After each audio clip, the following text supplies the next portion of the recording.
Murder ఎక్కడ జరిగింది? Anjira forest.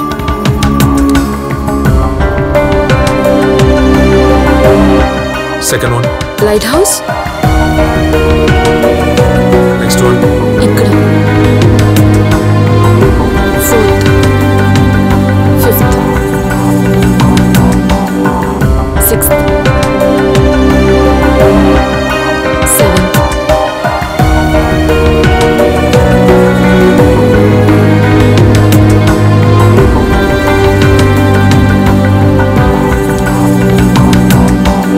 ఓ shit, golden rule.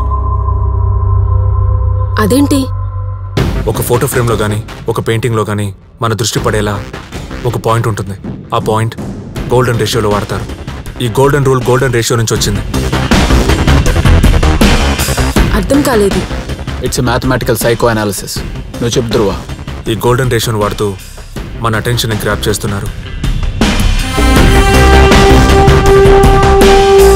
ఇక్కడ ఏముంది? Vizag district court. అంటే they are planning for something big.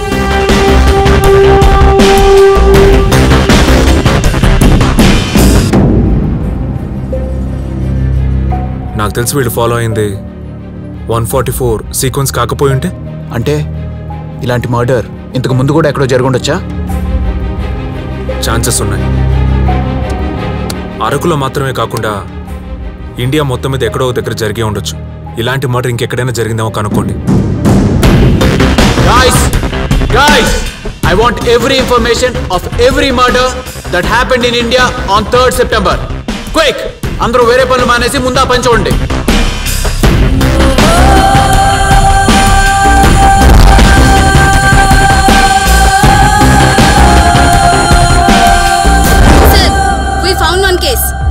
Hello sir, మేము అరకు పిఎస్ నుండి కాల్ చేస్తున్నాం. 1 year back భీమిలీలో అన్ఐడెంటిఫైడ్ బాడీస్ దొరికాయి కదా, ఆ కేసుకి సంబంధించిన డీటెయిల్స్ కావాలి. మేడం 10 minutesలో ఫ్యాక్స్ చేపిస్తాం.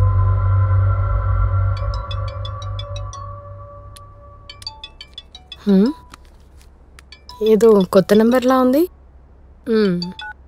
హలో, మీరు నా ఇంటర్వ్యూ తీసుకోవాలి. మీరు సెలబ్రిటీయా? కాదు. పొలిటీషియనా? లేదు. సోషల్ వర్కరా? కాదు. మరి నేనెందుకు మీ ఇంటర్వ్యూ తీసుకోవాలి? అరకులో జరిగిన 8 మర్డర్స్ చేసింది మేమే. వాట్? అవును, మేమే. ఎక్కడికి రావాలి? నాకు లైవ్ కావాలి, నువ్వు ఒక్కదానివే రావాలి. Good morning sir. Good morning. Case తాలూకు ఇన్ఫర్మేషన్ వచ్చింది. వైజాగ్ పక్కన భీమిలి వాళ్ళది. తల్లనరికి చాలా దారుణంగా చంపారు. విక్టిమ్ పేరు అక్ష. కేసు ఇప్పటికీ ఓపెన్ గానే ఉంది. 4 అక్యూజ్డ్ ఉన్నారు. భర్త పేరు ప్రభాకర్, అంటే ఇప్పుడు చచ్చినవాడు. చెల్లి ప్రగతి, నాన్న వెంకట శాస్త్రి, అమ్మ సరస్వతి. వీళ్ళు ఇప్పటికీ దొరకలేదు. You have to see this.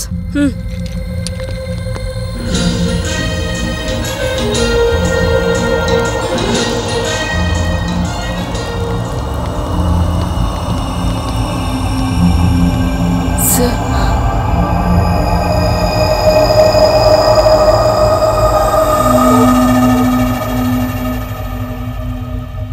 ఈ ఛానల్ కాల్ చేయండి. ఇమ్మీడియట్ గా నాకు లైవ్ లొకేషన్ కావాలి. Okay sir. అరకు పిఎస్ నుంచి మాట్లాడుతున్నాం. ఇప్పుడు మీ ఛానల్లో జరుగుతున్న లైవ్ ఇంటర్వ్యూ లొకేషన్ పంపించండి త్వరగా.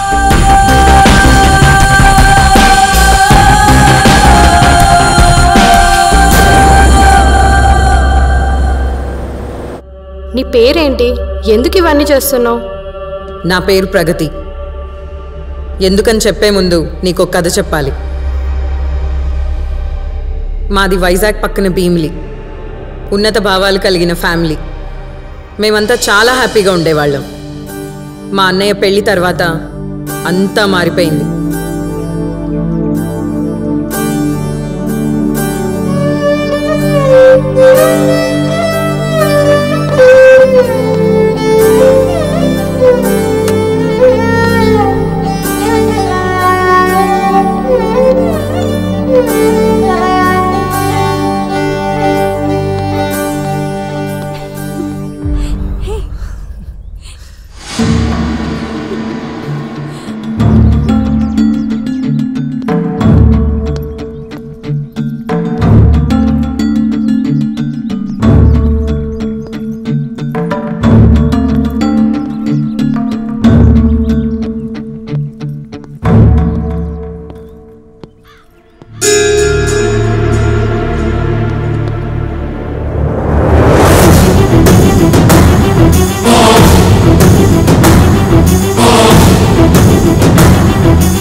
వచ్చినట్టున్నాడు.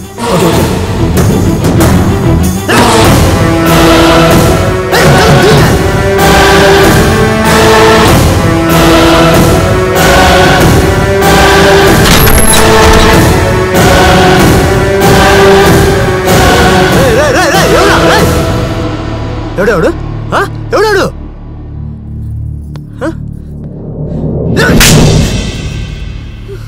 పెళ్ళి 5 రోజులే కదా అయింది, మరి ఇలాంటి దాన్ని నన్నెందుకు పెళ్లి చేసుకున్నావు?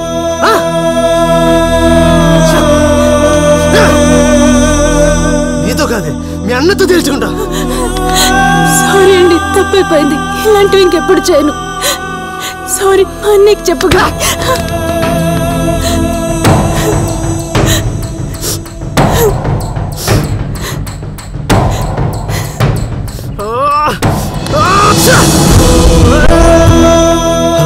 చెప్పు నాన్న.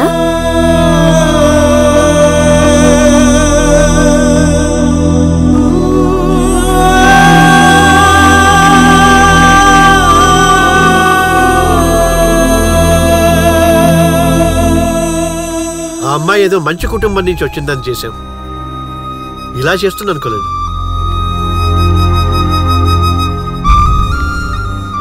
ఇప్పుడు ఈ విషయం వాళ్ళ ఇంట్లో చెప్పి ఆ అమ్మాయి పరువు తీయటం కరెక్ట్ కాదురా. చిన్నపిల్ల ఏదో తెలియక చేసి ఉంటుంది. నేను ఆ అమ్మాయితో మాట్లాడతా. జరగరా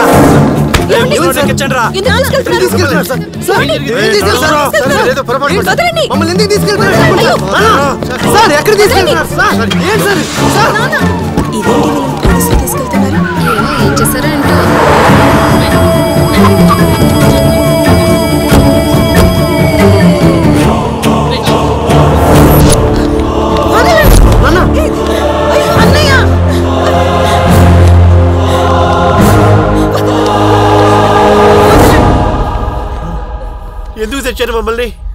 చెప్పండి, మమ్మల్ని ఎందుకు తీసుకొచ్చారు? మా బావ ఎక్కడ? నిన్ను తాకాలంటే కూడా చిరాగ్గా ఉందిరా. మీ బావేరా మిమ్మల్ని అరెస్ట్ చేయమని చెప్పింది.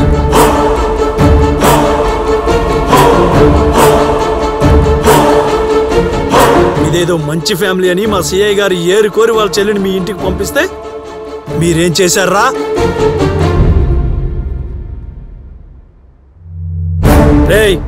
వీళ్ళందరినీ లోపటేసి మక్కలు ఎరక్కొట్టండి.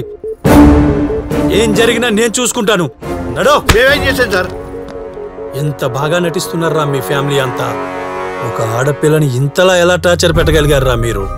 సిగరెట్లతో ఆ వాతలు దెబ్బలు, మీరు మనుషులా మృగాలా? అయినా మా సిఐ గారు మీ కాలు మాత్రమే విరక్కొట్టమన్నారు. అదే నేనైతే ఒక్కొక్కరిని అడ్డంగా నరికేసేవాడిని. నడో.